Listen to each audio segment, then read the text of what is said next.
हम इस लॉ को लेबोरेटरी के अंदर प्रूव भी कर सकते हैं। इसके लिए एक स्पेशल टाइप का इंस्ट्रूमेंट लिया गया जिसका नाम है लैंडॉल्ट। क्या नाम है? लैंडॉल्ट ट्यूब। क्या नाम है? लैंडॉल्ट ट्यूब। इस इंस्ट्रूमेंट का क्या नाम है? लैंडॉल्ट ट्यूब है। ये स्पेशल टाइप के इंस्ट्रूमेंट है। ये पार्ट जो हैं इन्हें हम बोलते हैं लिंब। क्या कहते हैं? लिंब। इस टाइप का ये इंस्ट्रूमेंट होता है। तो इसमें क्या करते हैं, एक साइड में एक कंपाउंड्स लेते हैं, दूसरे साइड में अनदर कंपाउंड्स लेते हैं। जैसे इस एक्सपेरिमेंट के लिए सपोज डेट मैंने एक एग्जांपल ले लिया। यहाँ पे एक एग्जांपल लेकर के मानते हैं कि हमने क्या किया, एक लिंब में, इस वाले में हमने क्या लिया? सोडियम क्लोराइड लिया। क्या लिया? Sodium chloride. जैसा कि आप लोगों को पता है ये खाने वाला नमक है जिसका फॉर्मूला आपको याद होगा। क्या है? NaCl। तो सोडियम क्लोराइड का एक्वस सॉल्यूशन लिया, मतलब सोडियम क्लोराइड को लिया, उसके अंदर 10 ml पानी डाल दिया, या ये कह दो 10 ml पानी लो, उसके अंदर सोडियम क्लोराइड ऐड कर दो। तो ये एक क्या बन जाएगा? सॉल्यूशन बन जाएगा, जिसे बोलते हैं सोडियम क्लोराइड सॉल्यूशन। तो इसको हम लिखते कैसे हैं? AQ। यहाँ पे एक्वस का मतलब होता है, AQ का मतलब होता है एक्वस। तो एक लिंब में क्या किया उन्होंने? सोडियम क्लोराइड लिया। दूसरे लिंब में क्या लिया उन्होंने?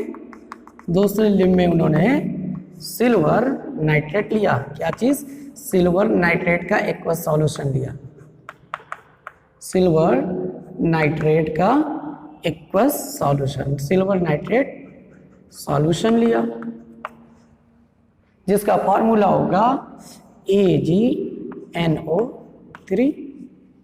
AgNO3 एक्वस के फॉर्म में है, यानी 10 ml पानी लिया और उसके अंदर थोड़ा सा, या उसको वेट करके 1.5 या 0.5 उतना लेकर के क्या किया, उसको डिसॉल्व कर लिया। तो ये सॉल्यूशन बन गया। सिल्वर नाइट्रेट का सॉल्यूशन यहाँ बन गया और सोडियम क्लोराइड का सॉल्यूशन यहाँ बन गया।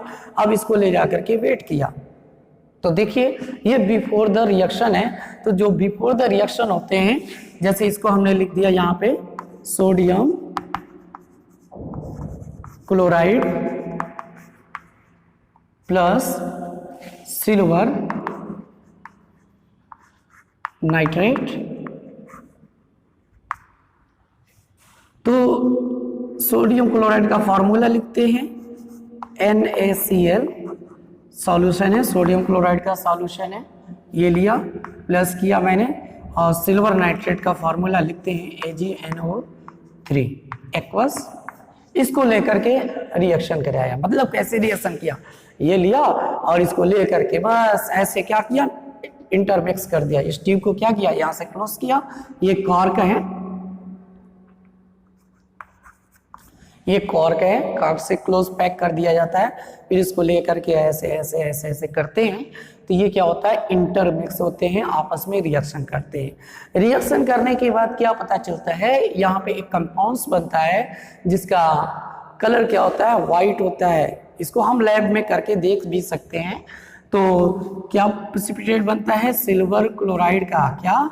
Silver chloride. क्या बनता है? सिल्वर क्लोराइड बनता है। यानी इसका फॉर्मूला लिखेंगे, यहाँ पे एरो मार्क दिखा दिया, AgCl। सिल्वर क्लोराइड का एक्वस सॉल्यूशन बनता है, सॉरी PPT बनता है। सिल्वर क्लोराइड का क्या बनता है, PPT बनता है, और उसके साथ सोडियम नाइट्रेट का सॉल्यूशन बनता है। क्या बनता है? Plus sodium nitrate. क्या बनता है?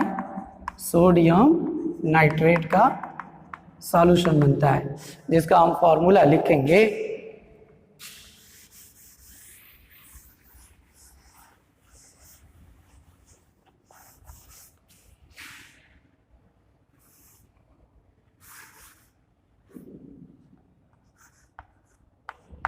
प्लस सोडियम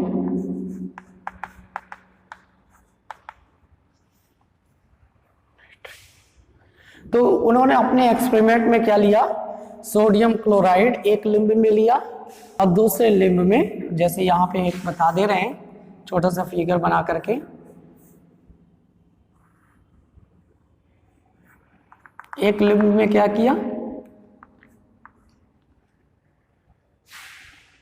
जैसे समझिए यहां से फिगर में कि एक लिंब में उन्होंने सोडियम क्लोराइड लिया का एक सॉल्यूशन लिया और दूसरे लिंब में सिल्वर नाइट्रेट का सॉल्यूशन लिया। इस वाले में क्या किया, सिल्वर नाइट्रेट का सॉल्यूशन लिया और इस वाले लिंब में क्या किया, सोडियम क्लोराइड का सॉल्यूशन लिया।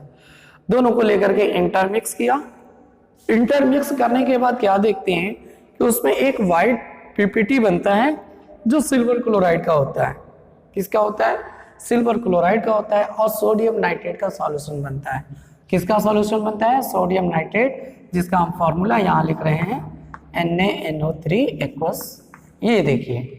फिर लेकर के इसको वेट किया। इसको वेट करने के बाद क्या देखते हैं कि अब इससे पहले जो मास था इस सॉल्यूशन का रिएक्शन होने से पहले, मतलब जब हम उसके अंदर सोडियम क्लोराइड और सिल्वर नाइट्रेट लिए हुए थे, उनका वेट उतना ही आता है जब ये कंपाउंड्स बन जाते हैं। तो इससे ये प्रूव होता है कि यहाँ पे तो केमिकल रिएक्शन हो गई लेकिन मास में कोई चेंजिंग नहीं हुई। तो मास क्या है, हमारे रिएक्शन के अंदर कंजर्व है।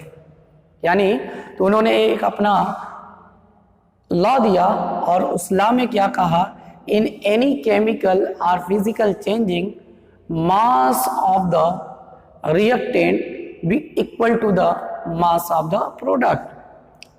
क्या कहा, यहाँ पे ये जो लेफ्ट साइड में हमने लिखा है इसको बोलते हैं रिएक्टेंट। क्या बोलते हैं, रिएक्टेंट। और जो राइट साइड में हमने लिखा है इसको बोलते हैं प्रोडक्ट। ये देखिए, ये क्या है, प्रोडक्ट है और ये क्या है, रिएक्टेंट है। तो रिएक्शन होने से पहले जो मास था रिएक्टेंट का वो हमें इक्वल होता है रिएक्शन होने के बाद जो प्रोडक्ट बनता है उसका। तो हम इस बेस पे बहुत सारे न्यूमेरिकल आते हैं। तो हम एनसीईआरटी का क्वेश्चन नंबर एक्सरसाइज का पहला क्वेश्चन देखते हैं कि कैसे सॉल्व होगा। उसमें देखिए, in a reaction 5.3 gram of sodium carbonate react with 6 gram of ethanoic acid, the product where, जो प्रोडक्ट का फॉर्मेशन हो रहा है उसमें 2.2 ग्राम ऑफ कार्बन डाइऑक्साइड है, 0.9 ग्राम ऑफ वाटर है and 8.2 gram of sodium ethanoate है। So that these observation are the agreement with the law of conservation of mass. आपको शो करना है कि ये law of conservation of mass को show कर रहा है कि नहीं, फॉलो कर रहा है कि नहीं। तो जैसा कि रिएक्शन में दिया हुआ है हमारा sodium carbonate plus ethanoic acid, arrow mark दिया है sodium carbonate plus carbon dioxide plus water. तो आइए इसके सॉल्यूशन को हम देखते हैं। सॉल्यूशन क्या है हमारा, तो आइए देखते हैं। Sodium carbonate plus ethanoic acid give the sodium ethanoate plus carbon dioxide plus water. तो law of conservation of mass में हम जाते हैं कि total mass of reactant is equal to the total mass of product. तो आइए देखिए, हम देखते हैं कि इसमें total mass of reactant equal है टोटल मास ऑफ प्रोडक्ट के कि नहीं। अगर इक्वल होगा तो हमारा प्रूफ हो जाएगा और अगर इक्वल नहीं होगा तो ये हमारा प्रूफ नहीं होगा। तो सॉल्यूशन में देखते हैं कि total mass of reactant, total mass of reactant, देखिए ये क्या है, आपका रिएक्टेंट है। जैसा कि बताया था मैंने, एरो मार्क के जो लेफ्ट में होता है वो क्या होता है, रिएक्टेंट होता है। तो ये हमारा क्या है, रिएक्टेंट है। अब रिएक्टेंट में हमारा क्या क्या चीज है, सोडियम कार्बोनेट है प्लस इथेनोइक एसिड है। सोडियम कार्बोनेट प्लस इथेनोइक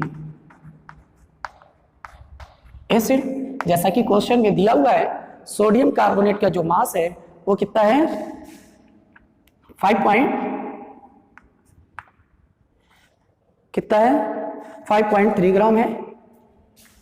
5.3 ग्राम है और इथेनोइक एसिड का जो मास है वो 6 ग्राम है। अगर हम इसको सॉल्व करते हैं तो क्या आएगा हमारा 6 5 11 11.3 ग्राम होगा। अब जरा देखिए, सोडियम कार्बोनेट का मास 5.3 और इथेनोइक एसिड का मास था 6 ग्राम, तो सब दोनों को ऐड करते हैं तो हमारा क्या आएगा, मास ऑफ रिएक्टेंट आया 11.3 ग्राम। अब आइए देखिए, हम देखते हैं क्या इधर वाला क्या होगा, हमारा प्रोडक्ट होगा। ये वाला क्या होगा हमारा, मैंने बताया था एरो मार्क जो राइट में होता है वो क्या होता है, प्रोडक्ट। तो ये हमारा क्या है, प्रोडक्ट है। तो आइए देखिए, प्रोडक्ट में हमारा क्या है, सोडियम इथेनोएट है प्लस कार्बन डाइऑक्साइड है प्लस वाटर है। तो टोटल मास ऑफ प्रोडक्ट देखते हैं, total mass of product.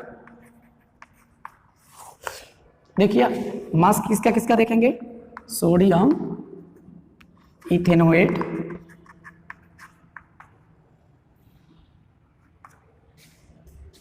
Carbon dioxide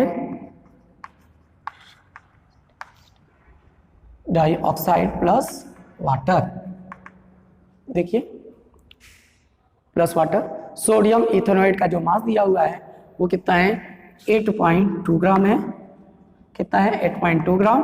और कार्बन डाइऑक्साइड का जो मास दिया है हमारे क्वेश्चन में 2.2 ग्राम है। और वाटर का जो मास दिया हुआ है वो कितना है 0.9 ग्राम। अगर हम इन सबको ऐड करते हैं तो हमारा आएगा 9 4 13 के 3 1 कैरी 8 2 10 10 प्लस 1 11.3 ग्राम। तो अब आइए देखिए, यहाँ पे total mass of reactant is equal to the total mass of the product. देखिए रिएक्शन से पहले जो रिएक्टेंट का जो मास था वो 11.3 था और रिएक्शन होने के बाद भी जो मास है वो कितना है 11.3 है। तो इसलिए हम कह सकते हैं, so we can say that कि this experiment show the law of conservation of mass because total mass of reactant remain constant. तो यहाँ पे देखिए जितना मास रिएक्टेंट का था उतना ही मास प्रोडक्ट का भी है, तो रिमेन कांस्टेंट है। हमारा केमिकल रिएक्शन हो गया है फिर भी कांस्टेंट है, तो इसलिए हम कह सकते हैं कि this experiment show the law of conservation of mass.